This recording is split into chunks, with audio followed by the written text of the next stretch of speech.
abandonment so that the sheep will never be abandoned.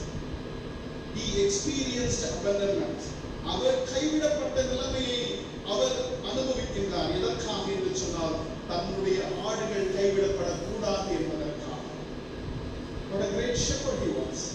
He experienced abandonment so that the sheep will never be abandoned. நீங்களும் நான் கைவிடப்பட வேண்டும் என்பது அந்த மேய்ப்பனுடைய இஷ்டம் அல்ல.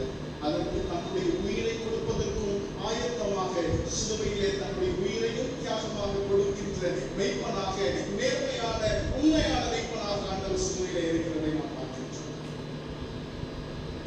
என் இறைவனே இறைவனே என்று சொல்லி ஆண்டவர் நேரெடுத்தார். கதவை தன்னுடைய ஜீவனை, தன்னுடைய உறவை, தன்னுடைய உயிரை கொடுத்து உங்களுக்கும் எனக்கு மீட்பை ஆண்டவர் பெற்றுக் பாவத்திலிருந்து எனக்கு விடுதலையை கொடுத்திருக்கின்றார்.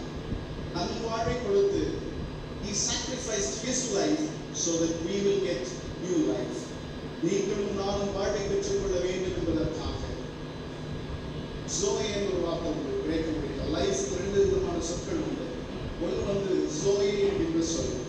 லைஃப் அப்படின்றதுக்கு இன்னொரு சொல் இருக்குது. அதாவது உயிர் அப்படின்றது. அதாவது நமக்கு எல்லாம் உயிர் இருக்குது இல்லையா? நமக்கு எல்லாம் உயிர் இருக்குது. ஜோயே அப்படின்றது வந்து அது வாழ்வு என்று சொல்லக்கூடிய உயிர் அல்ல, வாழ்வு. வாழ்வதற்கும் உயிரோடு இருக்கிறதுக்கும் வித்தியாசம் இருக்கிறது. நீங்களும் நானும் வாழ வேண்டும் என்பதற்காக ஆண்டவர் தன் வாழ்வை இழந்தார். As a good shepherd, as a true shepherd, as an honest shepherd, he sacrificed his life so that we will live. எப்படிப்பட்ட ஒரு நல்ல மேய்ப்பனாக இருக்கின்றார். அந்த மேய்ப்பனுக்கு நீங்களும் நானும் செய்ய போகின்ற கைமாறு என்னவாக இருக்கிறது? What would be the response as a sheep? நீங்களும் நானும் மேய்ப்பர்களாக இருக்கின்றோம். இந்த உலகிலே ஆண்டவர்